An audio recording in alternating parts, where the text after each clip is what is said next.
Hey, have you heard? Four-Legged Life has a new digital newsletter. Here, let me show you how you get yourself subscribed. So you just type in Four-Legged Life, and that'll take you to the website. There we go. And this magic thing just appears, and you type in your email address. I'll use, let's see, how about coolestdogever@gmail.com. That's me.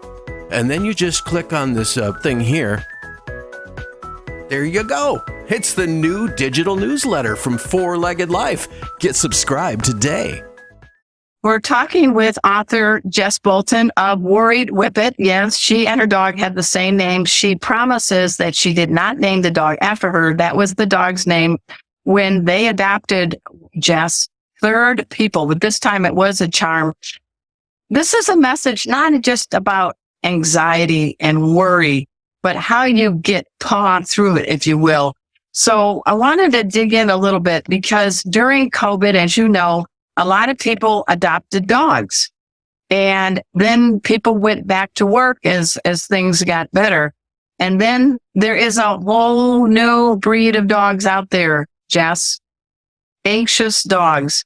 So what kinds of things can you tell others from what you experienced firsthand to help dogs like Jess maybe alleviate some feelings or lessen some feelings of stress and anxiety? What do you and Allie do? I mean, we've been on a really steep learning curve with this. When we first got Jess, we weren't equipped, like we were ready to learn, but it took a lot of learning and input. One thing that has always helped us is, if you can, working with a trainer or a behaviorist to try and support that integration. But we've been lucky in some ways to have a round two. So 6 months ago, we rehomed a second dog, Otto, who it turns out has more worries than Jess does. And we've had to really, really go back to sort of very basics. So we pretend that he's invisible. He is more comfortable in our home if he doesn't feel like he's being watched or perceived. He's not approached. He engages with everything on his own terms. We thought we'd be doing this for sort of a week when he first arrived, but we're 6 months in. And it's, we're moving at his speed, and his speed is unfortunately quite slow. So we're still there. How old is Otto? He's 2. Okay. And what was his backstory? How did you adopt him? He came from a loving home with a lot of dogs. So he was one of 10. But from what we can tell, we think he was just under-socialized as a puppy. He wasn't a lockdown puppy, but he was sort of just after. And I think probably he didn't have the experiences that he needed really early on. And it's just made him quite fearful of sort of like contact and touch. Right. So he's an Italian greyhound. So you're big on the sighthounds, aren't you?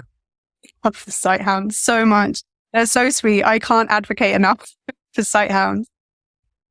So I'm sensing from one author to another, is there going to be a book about Otto? We'll have to see. I would love that. I would absolutely love that.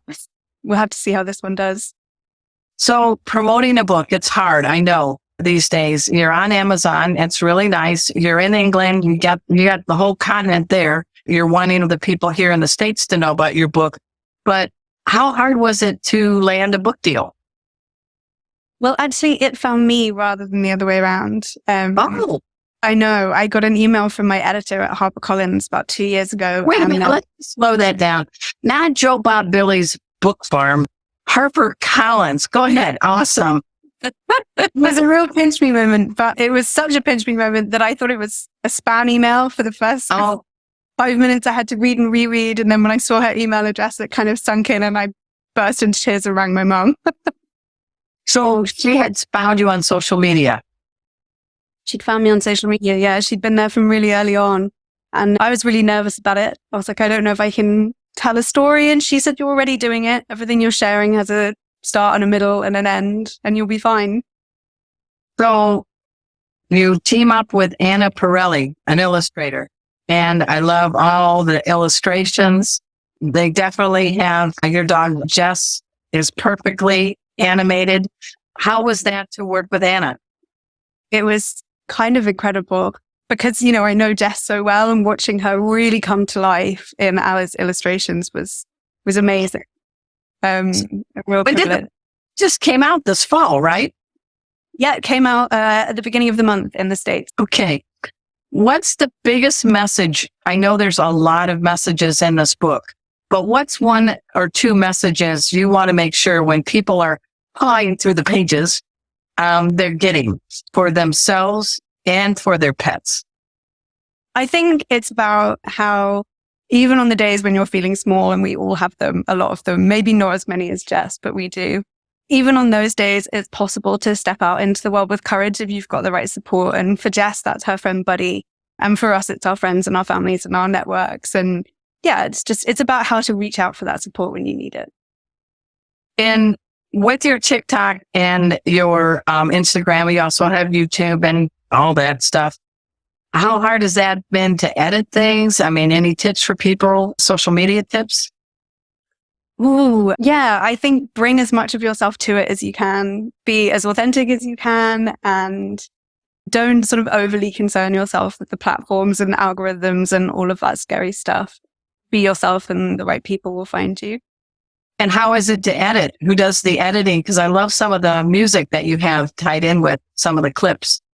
I do all of that myself. Wow. I'm doing it full time at the moment since the end of last year, which is such a joy and really exciting and means I get to spend a lot more time with my dogs than I was before. So I'm very happy about it. Well, I recently went to London and Paris with my oldest sister, and we went to my favorite place, Kensington Palace. And I don't know if I know you're in Gloucestershire, but in Kensington Palace, there's this beautiful area of green with the lake. Have you been there to Kensington Palace where they have a memorial to Princess Di? When I saw a lot of dogs on leashes, and they're just enjoying being outdoors. What is it about English dogs that you all have well-mannered dogs? We got some rowdies here in the United States, but everywhere I went in London, the dogs were well-mannered. What is it? You got something in the water they're drinking? What's the deal, Jess? I don't know. It's not my experience, to be honest. Maybe I'm like living a sheltered existence. I don't know. There are some lovely dogs here in England, and England is super dog friendly. It's always something that my American followers can't believe, that we can take Jess with us to the pub, on public transport, the train, the bus. You know, it's very accessible if you've got a dog. So I think it's really like at the core of our society and our values.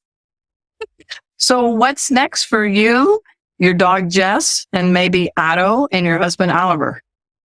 Well, we're just going to keep posting and keep sharing. Otto's got a long journey ahead of him, so it's nice to have people tune in for that. I get so much energy and commitment and drive from the support that I get online. It really helps me when I'm in the weeds in the day-to-day with him. I hear you. Hey, everyone. We've been speaking with Jess Bolton. She's the author of a book you really need to get your paws on. It's called Worried Whippet, a book of bravery. Some company named HarperCollins, that's a big dog in the publishing world, saw her story and said, we need to have this story shared. So kudos to you in getting the message out about your dog, Jess, on social media. And you probably don't even imagine how many people and pets you might be helping with your message of hope for some of us that get a little nervous. Any parting message you'd like to give, Jess? No, just stay brave. Thanks so much for making our tails wag by watching this guest interview from Arden Moore's Four-Legged Life.